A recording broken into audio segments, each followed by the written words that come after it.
दोस्तों, स्वागत है मेरे चैनल सिविल बाज़ार में। और किसी ने मुझे भेजा था ये फ़ोटो, जो आप देखिए। टेंडर डालने से रोकने के लिए मंत्री दे रहे हैं धमकी, यह चिंता का विषय।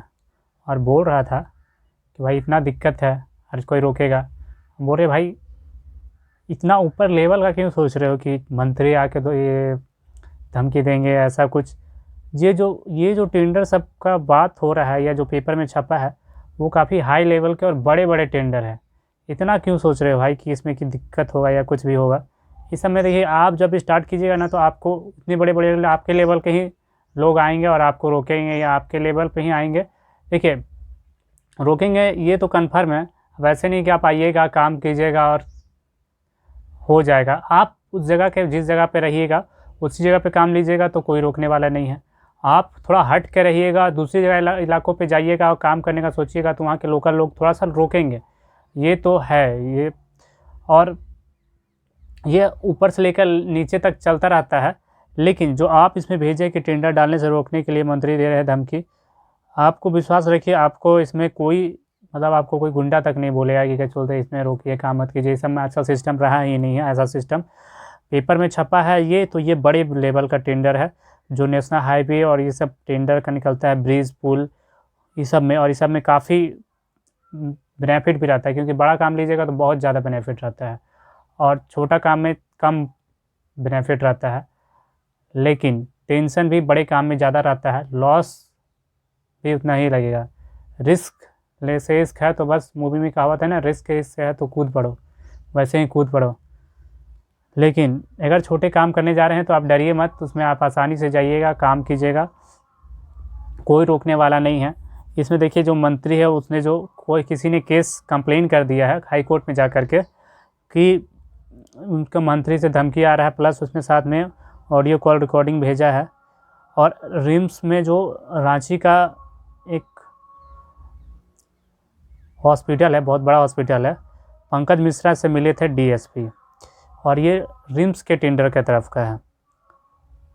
क्योंकि अभी ये पूरा स्क्रीनशॉट उसने भेजा है पेपर का, तो अच्छा से नहीं आ रहा है, और अगर आएगा तो इसको पूरा से अच्छे से आपको पढ़ के बताते हैं। देखिए, आप जब काम करने जाइएगा तो आपको ऐसा कुछ रोकेगा नहीं, ऐसा रोकने वाले नहीं हैं। लोग आपको पत्थर मारेंगे, लेकिन आपको उस पत्थर से ही रोड बनाना होगा। आपको अपना काम करते करते निकलने जाएंगे, क्योंकि वही लोग हैं जो आपको धीरे धीरे पत्थर मारेंगे। और वैसा नहीं है कि आपको चोट नहीं लगेगा, आप कभी कभी होगा कि ऐसा कि आपको मारेंगे, आप बच बच के आगे बढ़ेंगे, लेकिन आप गिरेंगे भी कभी। ऐसा नहीं है कि उन लोग, क्योंकि वो लोग भी एक्सपीरियंस है, कहाँ से इसको हटा देना है, कहाँ से डरा उरा के निकाल देना है इसको, वो लोग जानते हैं। लेकिन उसके साथ आपको वो जो भेज रहे हैं वो एक्सपीरियंस भी, वो लोग जो दिक्कत दे रहे हैं वो आपको एक्सपीरियंस भी देगा। और वही लोग हैं जो आपको एक्सपीरियंस दे रहे हैं। मान के चलिए, आप कहीं काम करने जाते हैं और उसमें बताते हैं कोई लोग कि देखिए इसमें ये टेंशन है, इसमें पैसा का, इसमें इसका देते हैं, तो सब कुछ सॉर्ट आउट करते हैं कि हाँ ये प्रॉब्लम आता है कि नहीं। अगर बोल सकते हैं कि हाँ मटेरियल रेट है ज़्यादा है, तो आप उसी टाइम से लग जाइएगा कि हाँ सस्ता मटेरियल कहाँ से मिलता है, क्या हो सकता है इसके। तो वो आपको शुरुआत में ही समझिए वो फ़ायदा कर रहा है, और बाद में धीरे धीरे आप उसको जब पहुँचिए वहाँ पर, तो उनको ये मत कीजिए, पीटिए मत, कि आप भी उनसे बदला मत लीजिए, आप आगे बढ़िए। क्योंकि थोड़ा मोड़ा जो है वो भी आपकी मदद किए हैं बढ़ने में, लेकिन उनसे मतलब ही मत रखिए। साथ में अगर वो हो सके तो आगे आप आगे निकलिए, ऐसे लोगों से बच के ही रहिए। क्योंकि देखिए, रोकने वाले तो काफ़ी लोग रोकेंगे आपको। रोकने ऐसे डायरेक्ट, कोई डायरेक्ट रोकेगा, कोई इनडायरेक्ट रोकेगा, कोई आपको भ्रमित करेगा। जैसे अब आपने किसी से पूछा कि कितना बिल हो जाया जाए, क्या बिल हो जाया जाए, आप किसी ने आप उसे ज़्यादा बिलो डाल दिया या उसे कम बिलो डाल दिया, या आपको ज़्यादा बिलो का भी टेंडर डलवा दिया, तो ऐसे में आप फंस सकते हो। और एक बार आपने बिलो मान समझ के डाल लिए, तो ऐसे में और फिर उसे जब काम को नहीं कर पाइएगा, तो ऐसे में अच्छा खासा आपको लॉस, नुकसान होगा। और इस नुकसान का भरपाई तो वो करेगा नहीं, आपको ही नुकसान सामना करना पड़ेगा। तो कभी भी सोच समझ के टेंडर डालिए। कभी भी बिलो जब जा रहे हैं तो कितना बिलो जाना है ये देख के, पहले के टेंडर में क्या हुआ है, वहाँ का क्या ये है। इसीलिए कभी भी काम शुरू कीजिए तो सरकार भी कहता है कि छोटा काम कीजिए।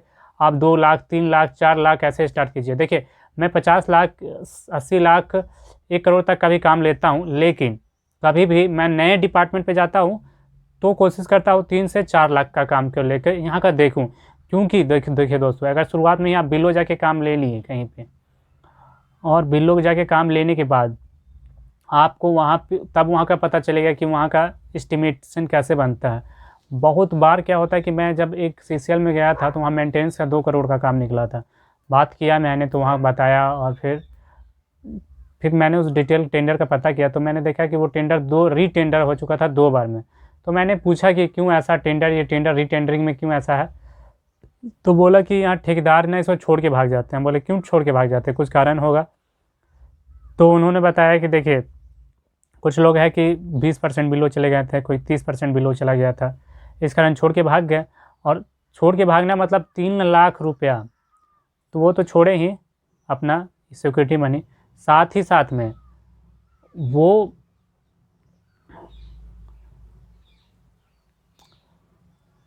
वहाँ का लाइसेंस भी एक लग गया, साथ में ये दाग भी लगा कि कहीं से ब्लैक लिस्टेड नहीं है, क्योंकि उन लोगों ने वहाँ से तो ब्लैक लिस्ट उनको कर दिया है।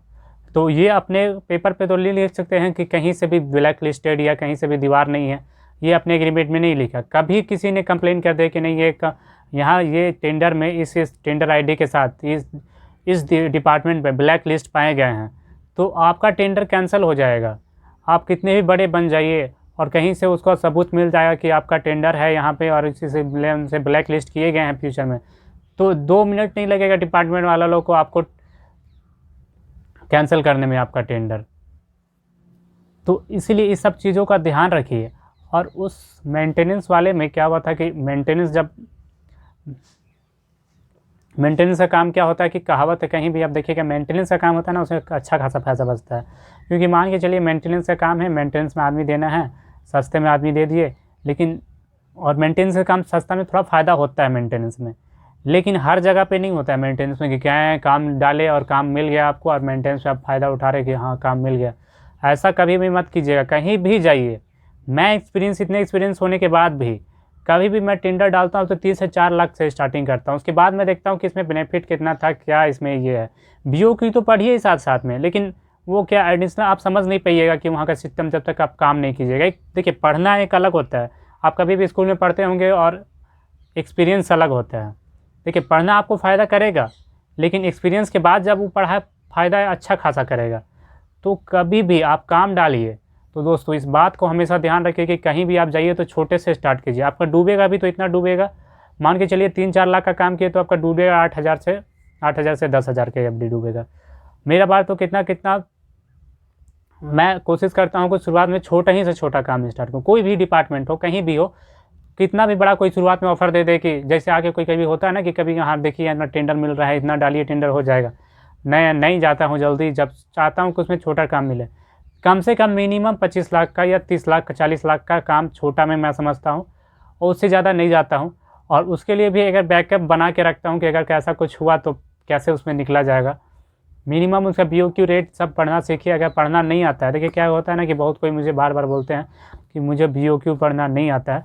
तो देखिए BOQ के क्या कीजिएगा, मैं दूसरे वीडियो में इसको प्रैक्टिकल करके बता दूंगा, लेकिन इसमें आपको ऊपर समझा देता हूँ। देखिए ट्रांसलेटर होता होगा, गूगल ट्रांसलेटर हर किसी के पास है। गूगल ट्रांसलेटर में जाइए, BOQ इंस्टॉल कीजिए। BOQ इंस्टॉल करो, PDF में चेंज कीजिए। PDF में चेंज नहीं करना आता तो ये भी मैं दूसरे वीडियो में बना देगा। PDF को चेंज करने के बाद उसे इंग्लिश टू हिंदी में कर दीजिए। उसके बाद आप आसानी से पढ़िए कि देखिए इसमें क्या है प्रोसेस, क्या नहीं है प्रोसेस। तो ऐसे करके आप आसानी से समझ सकते हैं कि इसमें कैसे किया जा सकता है, इसमें क्या काम है, क्या फ़ायदा है, क्या नुकसान है। एक्सपीरियंस होना चाहिए उस काम का। एक्सपीरियंस नहीं है तो देखिए नया काम में आप 3-4 लाख रुपए काम कर सकते हैं, उसमें नहीं डूबेगा। छोटा मोटा काम में इतना ठेकेदार लोग को बच सकता है। आप भी डिपार्टमेंट के साथ थोड़ा बलाव लगाव बना करके रखिए जिससे आपका ना डूबे, और जितना छोटा से छोटा स्टार्ट कर सके। आप जब बड़े होते जाइएगा, जैसे आप जब 3-4 करोड़ का काम लेने लगे तब आपके लिए 50-60 लाख छोटा होगा, 70 लाख छोटा होगा, तो वहाँ से स्टार्ट कीजिए। और कोशिश कीजिए कभी भी कहीं भी जाइए तो 2-3 करोड़ का काम हो तो उसमें मत डालिए। अब सोचिए जो वो ठेकेदार था वो 3-3 लाख रुपया डुबा दिया। ऐसे 3 ठेकेदार हैं, उन लोग डुबा दिया। और उस डिपार्टमेंट से तो मुझे और गुस्सा लगता है ना कि क्या मतलब उसमें देखते हैं कि जानबूझ के लोग ऐसा एस्टिमेट बनाते हैं ना कि अगर आप 20% गए तो अब तो गया, चूना हो गया, लग गया आपको 3 लाख का। क्योंकि उनका नियम है कि वहाँ के चलते जो कर्मचारी मेंटेनेंस में काम कर रहे हैं ना, जो झाड़ू लगा रहे हैं, जो ये सफाई कर रहे हैं, हाउस कीपिंग कर रहे हैं या कुछ भी कर रहे हैं मेंटेनेंस से रिलेटेड हर चीज़, वही होने चाहिए। और ऐसा नहीं है कि कर्मचारी को आप चाहेंगे कि निकाल दिए, अब निकालने के लिए भी आपको लड़ाई हो जाएगा उन लोग से, फाइट, ये वो दिक्कत। अब कौन हटाए, कौन उन लोगों के पेट में, आप अब साथ ही साथ में उनके पेट में लात भी मारी है, क्योंकि वो तो इतना दिन से काम कर रहे हैं। और बाद में आप उनको हटाइएगा तो उनका तो दिक्कत होगा, वो तो लड़ेंगे ही ना। वहाँ आप गलती है ना हमारी, वो लोग गलती है, दोनों तरफ नहीं। लेकिन आपका इसमें गलती ये आएगा कि आपने देखा नहीं, पूछा नहीं, जाना नहीं और जाके वहाँ टेंडर डाल दिए। अब इसमें आपको झेलना थोड़ा सा पड़ सकता है। तो कभी भी आप टेंडर डालने से पहले शुरुआत तौर पे जब जाइए, जिस डिपार्टमेंट में जाइए, देखिए आप 100 के काम कीजिए, आप अपने स्टाफ को भेज के काम कीजिए, वो तो ठीक है। लेकिन जहाँ आप फर्स्ट टेंडर डालने जा रहे हैं वहाँ पर एक बार आप खुद जाइए, खुद जा के पता कीजिए। उसके बाद फिर आप सुतल रसोए रहिए, स्टाफ लोग को भेजिए, धीरे धीरे में ऑटोमेटिक कीजिए सब कामों को, तो इसमें कोई दिक्कत नहीं है। तो दोस्तों इसी तरह के वीडियोज़ मैं अपने चैनल पर डालता रहता हूँ, चैनल को लाइक सब्सक्राइब जरूर करें। मिलते हैं अपने नेक्स्ट वीडियो में। जय हिंद।